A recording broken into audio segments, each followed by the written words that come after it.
में क्रूर हृदयी हो गया था। उस वह लोगों को मारता, प्राणियों को मारता और लूट मार करता और अपने परिवार का भरण पोषण करता था।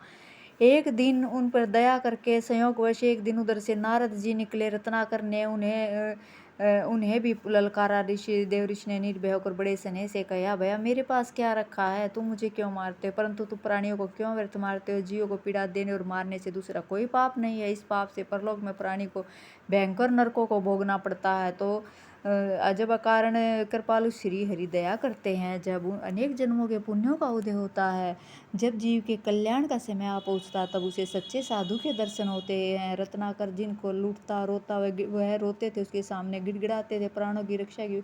लेकिन आज उन्होंने एक अद्भुत तेजस्वी साधु देखा और जो तनिक भी नहीं डरा, जिसने अपनी प्राणों की रक्षा की प्रार्थना नहीं करी, तो वह उसका उल्टा उसको उपदेश देने लगा। तो इस पर बहुत प्रभाव पड़ा। तो नारद मुनि ने कहा कि जाओ तुम अपने परिवार से पूछो क्या तुम्हारे पाप पुण्य के वो भागी बनेंगे।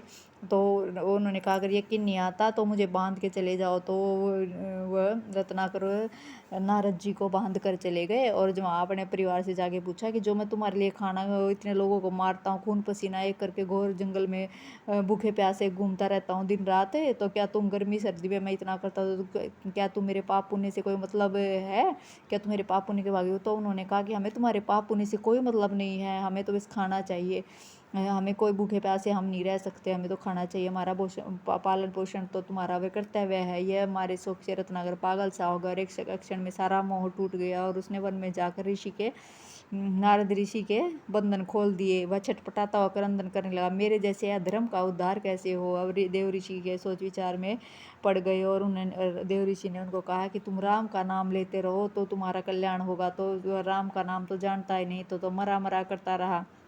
मरा मरा करते करते मास बीते, ऋतुएं बीती, वर्ष बीता, युग बीत गए, लेकिन रत्नाकर उठा नहीं। एक दिन उनके शरीर पर दिमक ने अपना वो वाल्मीकि पूरा ढक गया दिमक से। तो एक दिन ब्रह्मा जी वहाँ पे आए और उन्होंने ऋषि को उनको वाल्मीकि जो दिमक लगी हुई थी उससे उनको मुक्त कर वाल्मीकि कहकर पुकारा। उनको वाल्मीकि उनका नाम पड़ गया। जो क्रूर था वह प्राणियों को मारने वाला, वह बहुत ही दयालु मुनि बन गया। और उन्होंने एक क्रौंच पक्षी को एक शिकारी मार रहा था, तो उनको उसके मुंह से जो शब्द निकले उनसे वैदिक छंद तो अनादि है, किंतु लौकिक छंदों का प्रथम छंद था। उसी छंद से वाल्मीकि जी आदि कवि हुए।